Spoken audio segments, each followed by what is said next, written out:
Assalamualaikum warahmatullahi wabarakatuh. Kami dari kelompok 2 akan menyampaikan tentang asuhan keperawatan kegawat daruratan dengan kasus gagal jantung.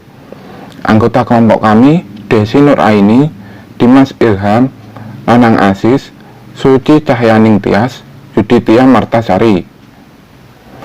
Definisi gagal jantung adalah suatu keadaan patofisiologis berupa kelainan fungsi jantung, sehingga jantung tidak mampu memompa darah untuk memenuhi kebutuhan metabolisme jaringan, atau kemampuannya hanya ada kalau disertai peninggian volume diastolik secara abnormal.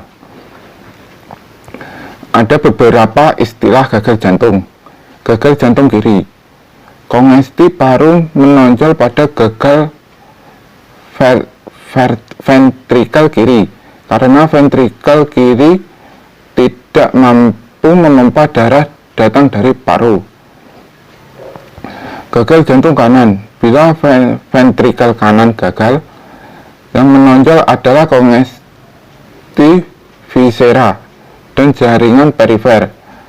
Hal ini terjadi darah dengan adekuat sehingga tidak dapat mengakomodasi semua darah yang secara normal kembali dari sirkulasi vena. Gagal jantung kongesif adalah gabungan kedua gambaran tersebut. Klasifikasi. Tabel klasifikasi menurut NYHA, New York Heart Association. Yang pertama dari kelas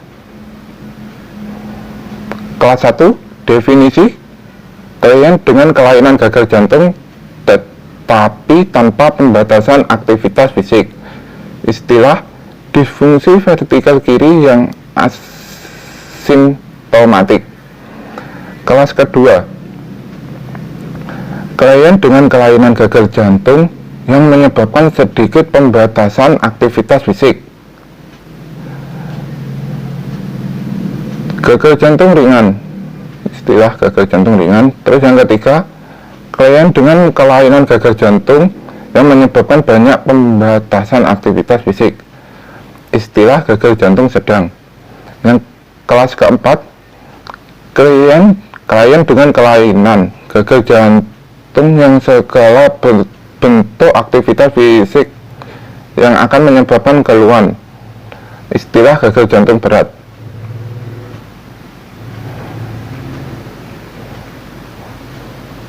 Terus etiologi. Yang pertama, kelainan otot jantung.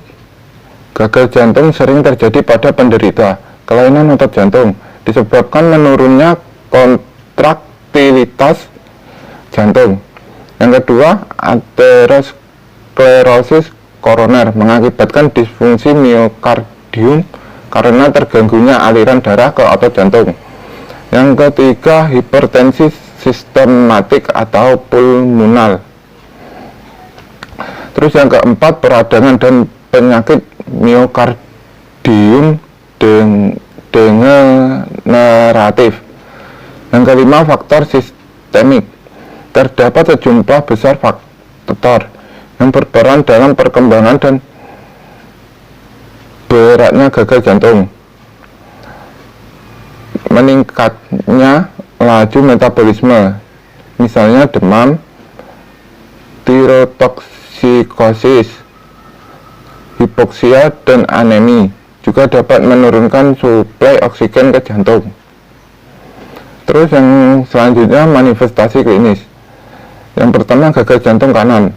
Ada odema atau pitting odema, anoreksia, perut kembung, nausea, aksites, jugular vein pressure meningkat, lalu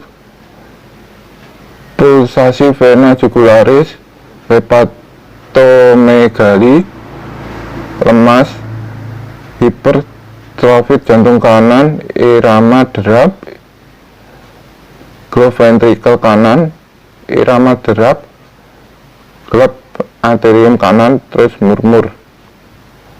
Terus yang B, gagal jantung kiri, ada vertigo atau lemas, berdebar-debar, sesak nafas, ortopnea, dyspnea nocturnal paroksimal. Selanjutnya pembesaran jantung, keringat dingin, takikardi. Terus yang C, gagal jantung kongestif, kriteria mayor, dyspnea nocturnal paroksimal atau ortopnea, peningkatan tekanan vena jugularis, ronki basah tidak nyaring, kardiomegali, edema paru akut, irama derap S3, peningkatan tekanan vena, terus refleks hepatojugular, kriteria minor, edema pergelangan kaki, bentuk malam hari, batuk malam hari, dyspnea defrot. Selanjutnya hepatomegali, efusi pleura, kapasitas vital berkurang menjadi sepertiga maksimum. Selanjutnya takikardi. Di sini saya akan menjelaskan tentang patofisiologi dari gagal jantung. Yang pertama yaitu infak miokard, dapat menyebabkan berbagai macam kondisi. Yang pertama, pengisian diastolik meningkat yang dapat menyebabkan penurunan isi sekuncup, kemudian menyebabkan beban ventrikel meningkat, kemudian terjadilah gagal jantung. Penyebab yang kedua, yang pertama mengakibatkan hipertensi yang menyebabkan nekrosis sel otot jantung, dan kemudian terjadi hipertrofi ventrikel dan terjadilah gagal jantung. Yang ketiga yaitu terjadinya malfungsi katup, menjadikan peningkatan beban awal, dan dari hal ini bisa menyebabkan gagal jantung. Kemudian kondisi yang terakhir yaitu kontraktilitas disfungsi ventrikel kiri yang menyebabkan tekanan ventrikel kiri menjadi naik dan dapat menyebabkan kondisi gagal jantung. Kemudian dari gagal jantung dapat menyebabkan menurunnya curah jantung. Dikarenakan menyebabkan aktivasi RAA dan hipertrofi ventrikel. Dari aktivasi RAA terjadi peningkatan reabsorpsi Na dan H2O. Kemudian terjadi ekskresi Na+ dan H2O dalam urin sehingga muncul masalah keperawatan kelebihan volume cairan. Kemudian dari hipertrofi ventrikel menyebabkan peningkatan pengisian LVIP yang mengakibatkan muncul masalah keperawatan penurunan curah jantung. Kemudian dari gagal jantung menyebabkan gagal pompa ventrikel, kemudian menyebabkan forward failure dan menyebabkan curah jantung menurun sehingga suplai darah ke jaringan menurun, kemudian nutrisi dan oksigen sel juga menurun, metabolisme sel juga menurun, terjadilah lemah dan letih, kemudian muncul masalah keperawatan intoleransi aktivitas. Kemudian dari gagal jantung bisa menyebabkan kongesti pulmonalis, yaitu dapat menyebabkan pembesaran cairan alveoli. Kemudian muncul masalah keperawatan gangguan pertukaran gas. Dari masalah keperawatan gangguan pertukaran gas ini dapat menyebabkan masalah lain seperti odema paru, terjadi pengembangan paru kurang optimal. Kemudian dari hal ini bisa muncul masalah keperawatan resiko pola nafas tidak efektif. Kemudian selanjutnya yaitu komplikasi. komplikasi dari gagal jantung itu sendiri, yaitu yang pertama dapat terjadi kerusakan atau kegagalan jantung. Yang kedua, masalah katup jantung. Gagal jantung menyebabkan penumpukan cairan sehingga dapat terjadi kerusakan pada katup jantung. Kemudian terjadi kerusakan hati, dan yang terakhir serangan jantung dan stroke. Kemudian untuk penata laksanaan, yang pertama kita bisa menghilangkan faktor pencetus, kemudian mengendalikan gagal jantung dengan memperbaiki pompa jantung, mengurangi beban jantung dengan diet rendah garam, diuretik dan vasodilator, kemudian menghilangkan penyakit yang mendasarnya baik medis maupun bedah. Kemudian pemberian obat-obatan sesuai program seperti morfin diberikan untuk menurunkan afterload dan preload, furosemide untuk mengurangi edema dan diuresis, aminofilin untuk merangsang miokardium, obat intropik, digitalis glikosida, dopamin HCl,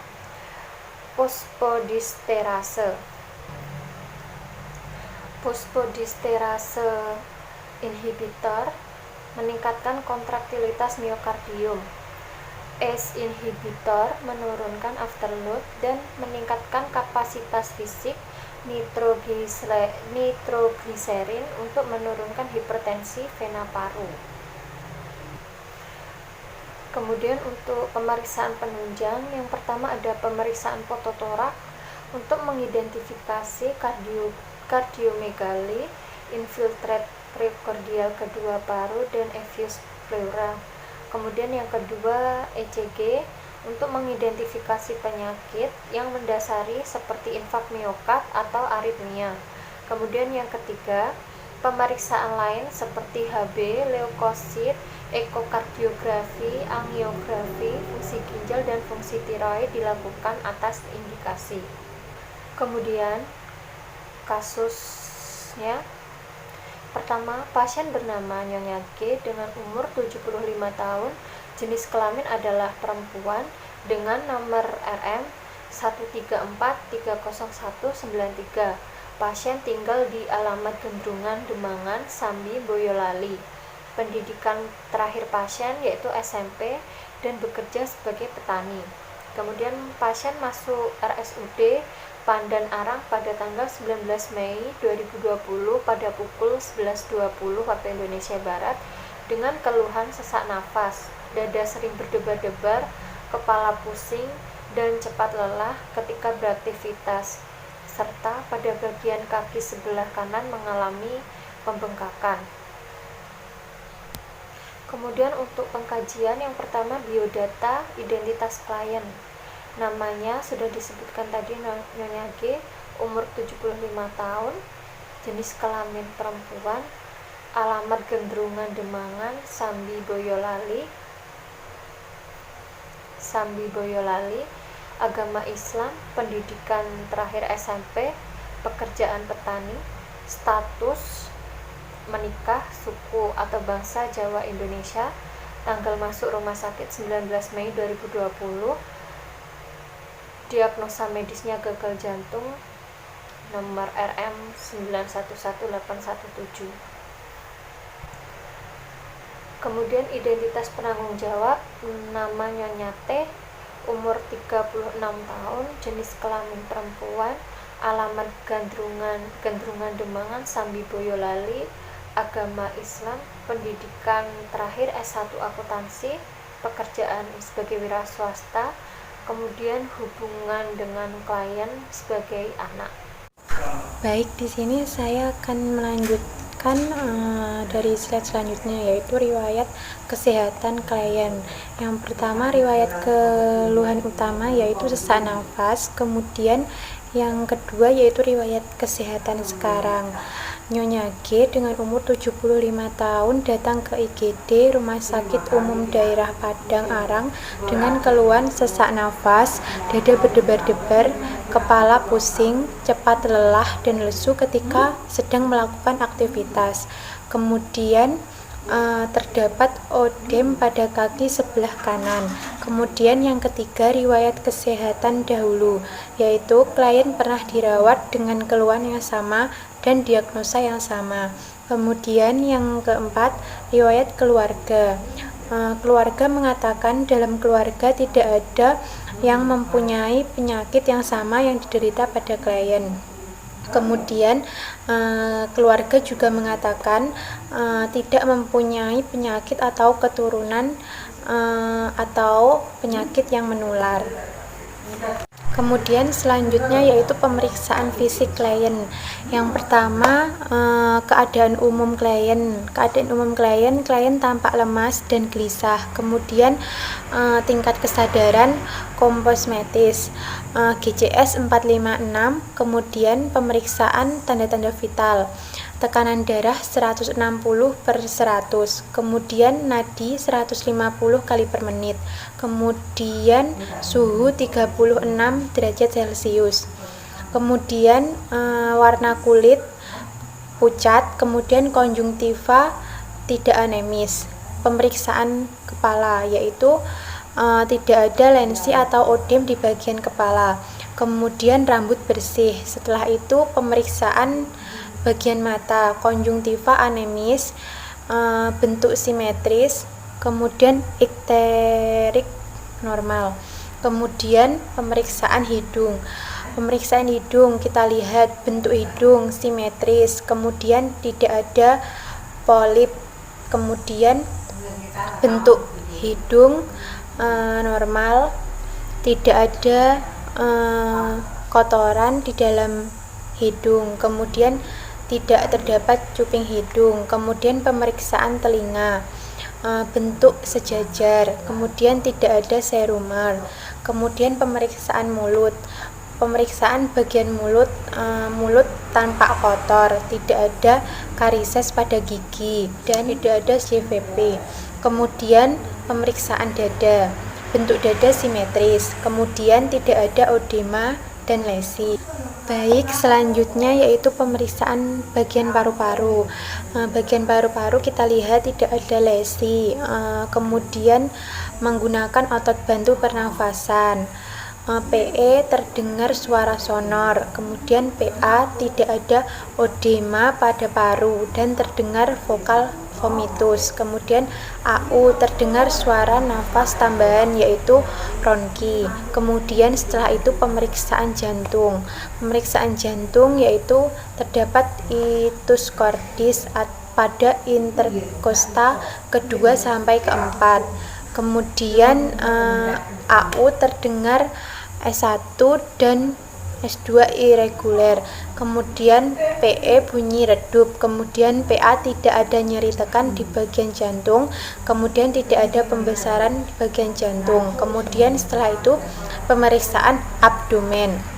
Kita lihat tidak ada lesi di bagian abdomen, tidak ada odema dan tidak ada rasa nyeri tekan di bagian abdomen. Kita lihat AU bising usus 16 kali per menit, kemudian terdengar bunyi timpani, tidak ada nyeri tekan di bagian abdomen, tidak ada masas dan tidak ada pembesaran hepar. Kemudian selanjutnya pemeriksaan ekstremitas bagian atas, yaitu yang pertama pemeriksaan tangan kanan, tidak terpasang IFRL 20 TPM. Kemudian bagian bawah terpasang DC NO 16. Kemudian selanjutnya pemeriksaan genitalia, yaitu tidak ada lesi dan berjenis kelamin laki-laki.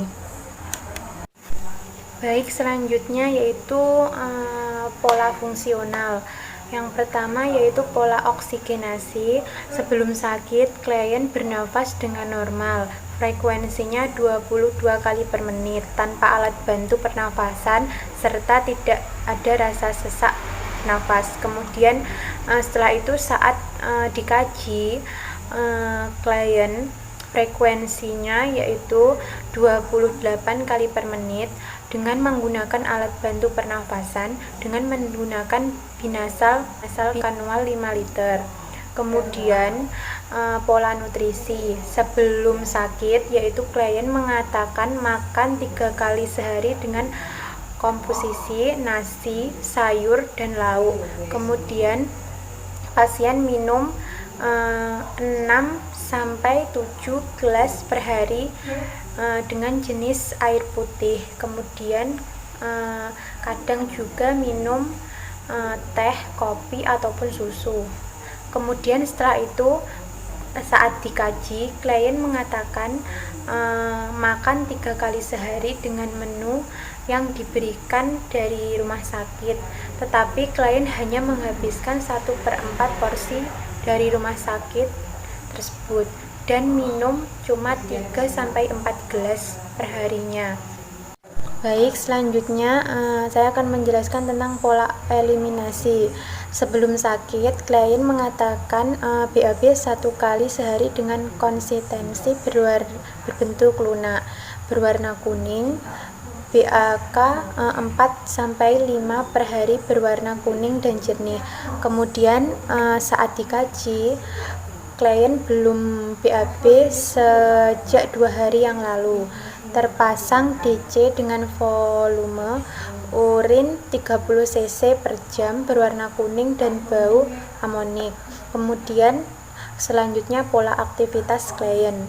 Sebelum sakit, klien mengatakan dapat beraktivitas secara mandiri dan tanpa bantuan orang lain. Kemudian saat dikaji, pasien hanya bisa tidur di tempat tidur dan berbaring lemah. Kemudian selanjutnya pola istirahat klien. Sebelum sakit, klien mengatakan bisa tidur malam 6-7 jam tanpa ada keluhan di malam hari tersebut dan istirahat tidur siang 2 jam, tetapi kadang-kadang juga cuma 1 jam. Kemudian selanjutnya saat dikaji, pasien tidur malam cuma 5 jam, hanya terbaring lemah di tempat tidur dan sering terbangun pada malam hari. Kemudian setelah itu pemeriksaan personal hygiene, yaitu sebelum sakit klien mandi 2 kali dimandiin keluarganya. Baik, selanjutnya yaitu kebutuhan rasa aman dan nyaman klien. Sebelum sakit, klien tidak merasa gelisah, pasien merasa nyaman di dekat keluarganya dan teman-temannya. Kemudian saat dikaji, pasien tidak nyaman saat dirawat di rumah sakit, tampak gelisah dan khawatir terhadap kesehatannya. Kemudian selanjutnya kebutuhan untuk mempertahankan temperatur, yaitu sebelum sakit klien menggunakan jaket dan selimut jika dingin dan pasien memakai pakaian yang agak tipis dan menyerap keringat. Kemudian setelah itu saat dikaji, pasien tidak menggunakan baju karena merasa panas dan berkeringat, hanya menggunakan selimut saja. Kemudian kebutuhan berpakaian klien. Sebelum sakit, pasien dapat berpakaian rapi dan mandiri tanpa bantuan orang lain. Kemudian pasien dikaji, pasien mengganti pakaian 2 kali sehari setelah mandi. Kemudian setelah itu pasien selama di rumah sakit tidak pernah memakai baju, hanya menggunakan selimut.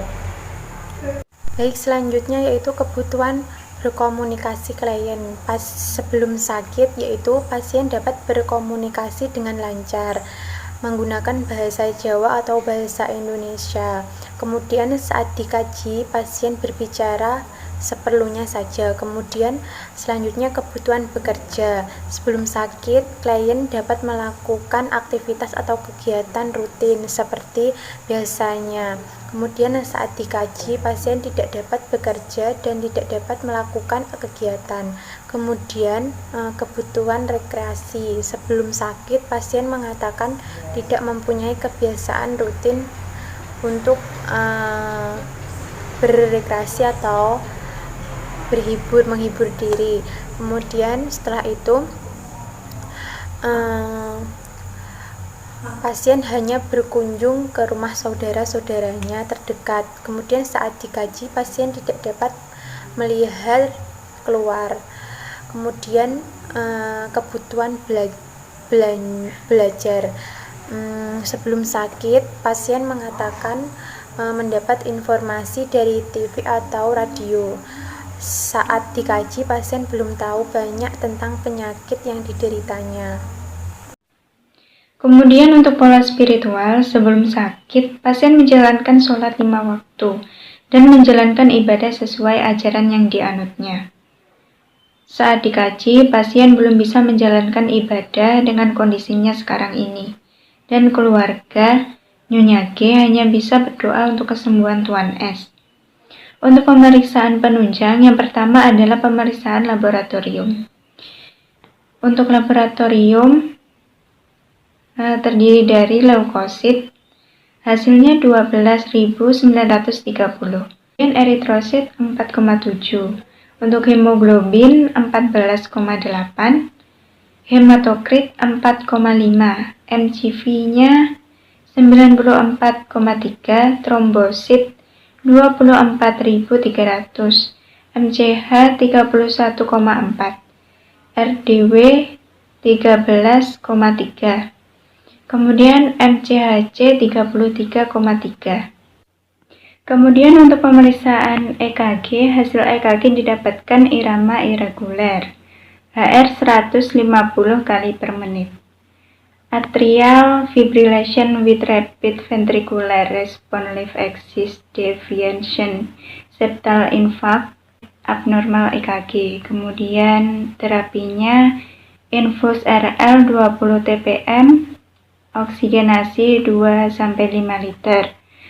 Kemudian injeksi ranitidin 1 ampul per 12 jam. Kemudian injeksi cefatakim 1 vial per 12 jam. Injeksi aminopilin 1 ampul trip.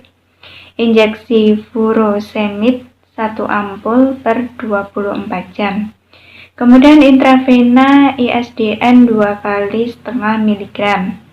Kemudian captopril 2 kali 25 mg. Kemudian untuk analisa data, untuk kelompok data DSDO, DS mayor, palpitasi, lelah, dyspnea. Kemudian minornya gelisah, cemas.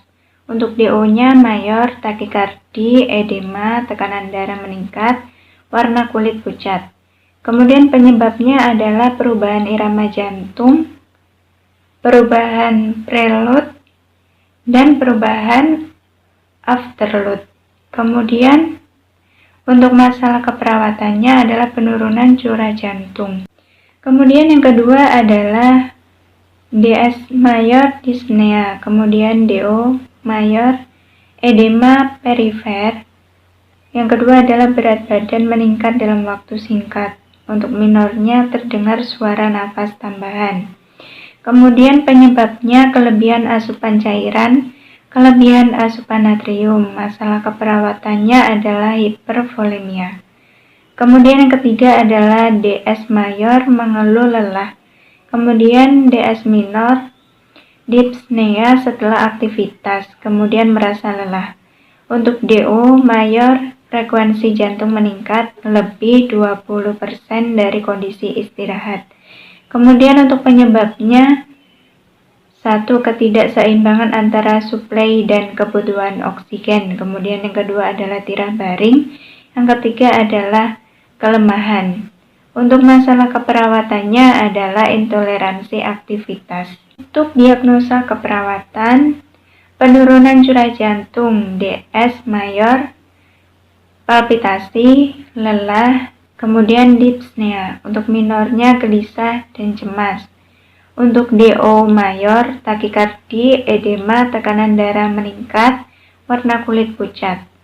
Untuk SLKI-nya setelah dilakukan tindakan keperawatan selama 2 kali 24 jam, utamanya curah jantung meningkat. Untuk kriteria hasil, palpitasi menurun, takikardi menurun, edema menurun, dyspnea menurun, pucat menurun. Untuk intervensi, perawatan jantung, observasi. 1.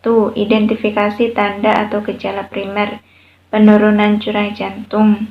Kemudian yang kedua adalah identifikasi tanda atau gejala sekunder, penurunan curah jantung.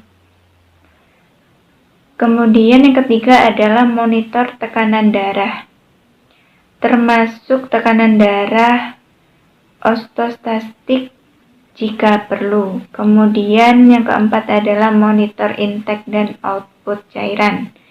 Kemudian yang kelima adalah monitor berat badan setiap hari pada waktu yang sama. Kemudian yang keenam adalah monitor saturasi oksigen. Yang ketujuh adalah monitor keluhan nyeri dada. Kemudian yang kedelapan adalah monitor EKG 12 hadapan. Kemudian yang kesembilan adalah monitor aritmia atau kelainan irama dan frekuensi. Kemudian yang ke-10 adalah monitor fungsi alat pacu jantung. Untuk terapeutiknya, 1. Posisikan pasien semi-Fowler atau Fowler dengan kaki ke bawah atau posisi nyaman. Yang kedua adalah berikan diet jantung yang sesuai. Misalnya batasi asupan kafein, natrium, kolesterol, dan makanan tinggi lemak. Kemudian yang ketiga adalah gunakan stocking elastis atau pneumatik. Kemudian fasilitasi pasien dan keluarga untuk modifikasi hidup sehat. Kemudian berikan terapi relaksasi untuk mengurangi stres jika perlu. Selanjutnya adalah hidup sehat. Kemudian berikan terapi relaksasi untuk mengurangi stres jika perlu. Kemudian berikan dukungan emosional dan spiritual. Kemudian berikan oksigen untuk mempertahankan saturasi oksigen lebih 94%. Kemudian untuk edukasinya, anjurkan beraktivitas fisik sesuai toleransi. Kemudian anjurkan beraktivitas fisik secara bertahap. Kemudian anjurkan berhenti merokok, ajarkan pasien dan keluarga mengukur berat badan harian. Kemudian ajarkan pasien dan keluarga mengukur intake dan output cairan harian.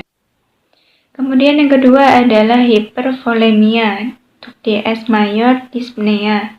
Kemudian DO mayor, edema perifer, berat badan meningkat dalam waktu singkat. Kemudian untuk minornya terdengar suara napas tambahan.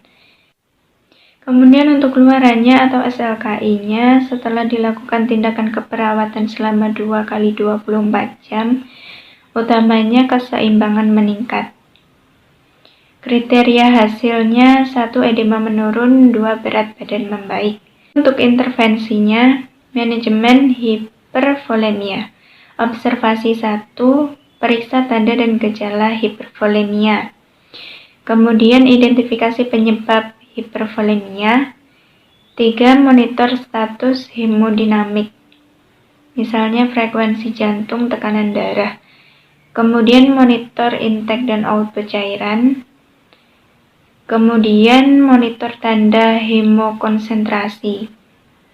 Keenam adalah monitor tanda peningkatan tekanan onkotik plasma, misalnya kadar protein dan albumin meningkat. Kemudian monitor kecepatan infus ketat, monitor efek samping diuretik.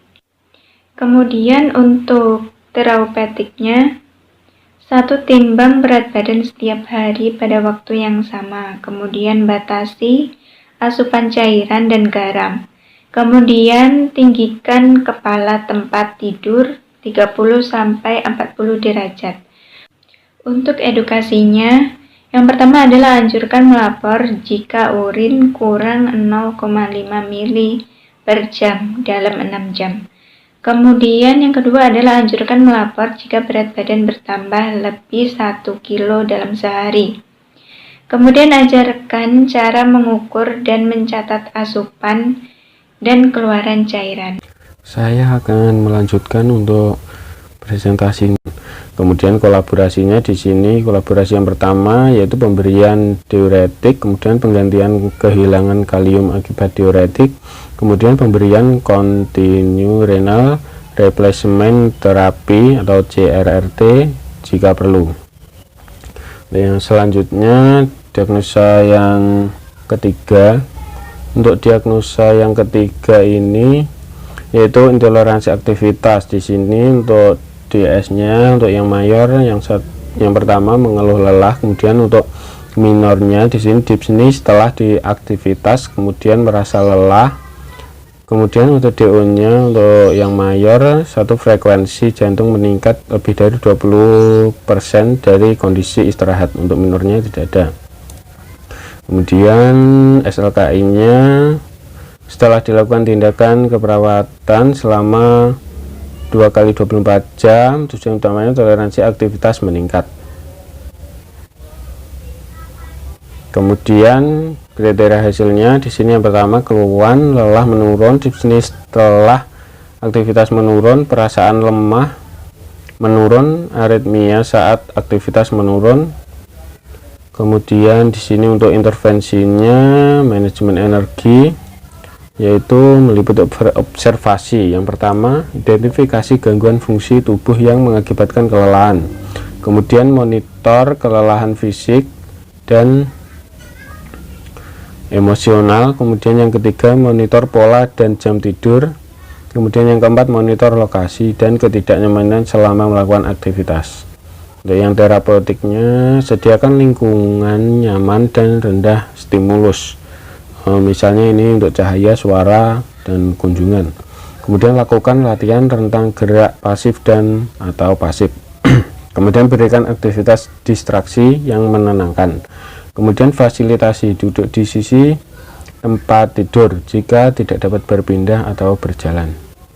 Untuk tindakan edukasinya, yang pertama anjurkan tiarah baring, kemudian anjurkan melakukan aktivitas secara bertahap, anjurkan menghubungi perawat jika tanda dan gejala kelelahan tidak berkurang, ajarkan strategi coping untuk mengurangi kelelahan. Untuk kolaborasi di sini, kolaborasi dengan ahli gizi tentang cara meningkatkan asupan makanan. Baik, untuk selanjutnya ini adalah implementasi. Untuk diagnosa yang pertama ini perawatan jantung, observasi. Ini implementasi ini isinya sama seperti intervensi. Untuk diagnosa yang pertama tadi seperti mengidentifikasi tanda gejala primer, kemudian sampai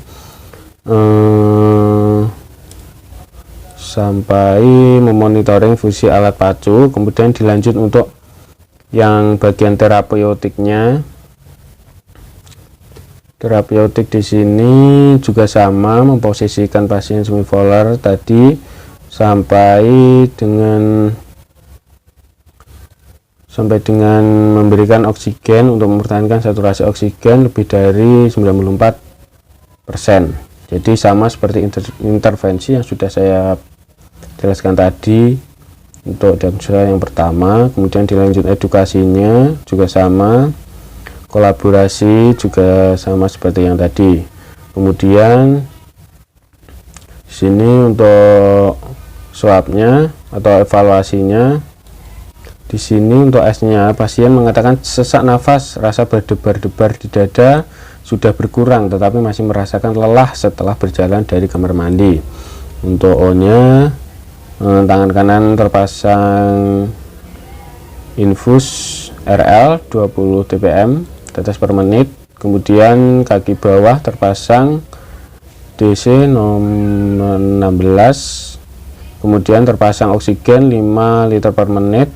Pasien tampak lebih tenang, edema di kaki tampak lebih berkurang, kemudian GCS nya 456, sadar, kompos mentis, yaitu kemudian TTV-nya tekanan darahnya 140 per 100, kemudian nadinya 90 kali per menit, respirasinya 22 kali per menit, suhunya 36,5 derajat Celcius. Untuk A-nya masalah teratasi sebagian, untuk B-nya intervensi dilanjutkan.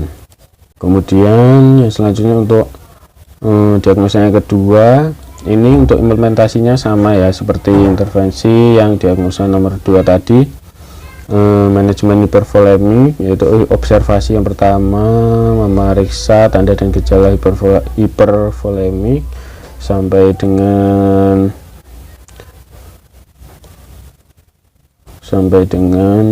monitor efek samping diuretik. Ini kemudian dilanjut terapeutiknya juga sama, lanjut edukasi dan kolaborasi seperti yang intervensi yang sudah saya jelaskan tadi. Kemudian untuk diagnosa yang kedua ini SOAP-nya atau evaluasinya, yaitu untuk S-nya pasien mengatakan sesak nafas sudah berkurang. Untuk O-nya tangan kanan terpasang infus RL 20 TPM, kemudian kaki bawah terpasang DC nomor 16 sama, kemudian terpasang oksigen 5 liter per menit. Setelah itu berat badan sebelum sakit 63 kg, berat badan setelah sakit 65 kg, jadi ada peningkatan 2 kg ini. Kemudian edema di kaki tampak lebih berkurang. Kemudian untuk A-nya masalah teratasi bagian intervensi dilanjutkan. Yang selanjutnya untuk diagnosa yang ketiga. Diagnosa ketiga ini intoleransi aktivitas. Ini juga sama untuk implementasinya ya, sama seperti intervensi yang sudah saya jelaskan tadi. Manajemen energi, observasi, kemudian mengidentifikasi gangguan fungsi tubuh yang mengakibatkan kelelahan, monitor kelelahan sampai monitor lokasi dan ketidaknyamanan selama melakukan aktivitas. Dilanjut untuk tindakan terapeutiknya seperti menyediakan lingkungan nyaman dan rendah stimulus tadi. Kemudian dilanjut edukasinya, kemudian kolaborasinya. Di sini mengkolaborasikan dengan ahli gizi tentang cara meningkatkan asupan makanan. Selanjutnya untuk evaluasinya, di sini pasien mengatakan sesak nafas, rasa berdebar-debar berkurang, masih merasa lelah dan lemah ketika berjalan ke kamar mandi. Kemudian untuk objektifnya atau O-nya, yaitu tangan kanan terpasang infus RL 20 TPM, kaki bawah terpasang DC, ini sama. Kemudian terpasang oksigen 5 liter per menit. Pasien tampak lebih tenang, edema kaki tampak lebih berkurang. GCS-nya 456, kemas mentis. TTV-nya tekanan darahnya 140 per 100, kemudian nadinya 90 kali per menit, respirasi 22 kali per menit. Untuk suhu tubuhnya 36,5 derajat Celcius. Di sini untuk hanya masalah teratasi sebagian, untuk P-nya intervensi dilanjutkan. Baik, itu tadi presentasi dari kelompok kami. Jika ada kurang lebihnya mohon maaf. Assalamualaikum warahmatullahi wabarakatuh.